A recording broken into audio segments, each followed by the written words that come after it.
नवाज बुगटी के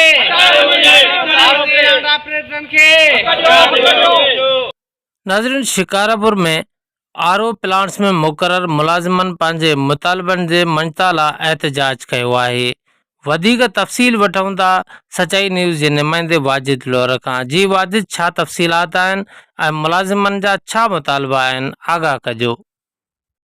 जी बिल्कुल, शिकारपुर में असां ख़बर शेयर कयूं पिया। शिकारपुर ज़िले अंदर आवारा प्लांट्स ते मुक़र्रर ऑपरेटरनि खे गुज़िरियल 6 महीने खां वठी पघारुनि लाइ दरबदर कयो पियो वञे, जंहिं अमल ख़िलाफ़ मुतासिरनि मुलाज़िमनि पारां बकरो साण करे अनोखो एहतजाज रैली कढी DC ऑफिस शिकारपुर अॻियां धरणो हयो वियो, जिते मुलाज़िमनि पारां सिंध हुकूमत ऐं पब्लिक हेल्थ खाते ऐं प्राइवेट ठेकेदारनि ख़िलाफ़ सख़्त नारेबाज़ी कंदे वली मोहम्मद बुरोही, अवैस महर, मोहम्मद इसाक बुरोही, बिलावल जोनेजो, अली रज़ा दल, कलीमुल्लाह सूमरो, यासीन कोरेजो, मक़सूद वगण, असगर बुरोही ऐं ॿियनि चयो त रेगुलर ड्यूटी करण बावजूद भी पब्लिक हेल्थ खाते पारां महीननि जा महीने पघारुनि लाइ दरबदर कयो वञे पियो थो। गुज़िरियल 6 महीननि खां वठी पघारूं न मिलण करे घर अंदर फाका कशी वारी सूरत छायल आहे। हिननि चयो त सिंध हुकूमत मुलाज़िमनि जी घटि में घटि 25,000 पघार करण जो नोटिफिकेशन त कढियो आहे, पर उन ते को बि अमल नाहे थियो ऐं असां बकरे वारी साॻी ॿे नज़र अचे थी, छो त पब्लिक हेल्थ पारां ठेकेदार नवाज़ बुगटी असांजी मुक़रर 17,500 पघार मां बि कटौती कंदे रुॻो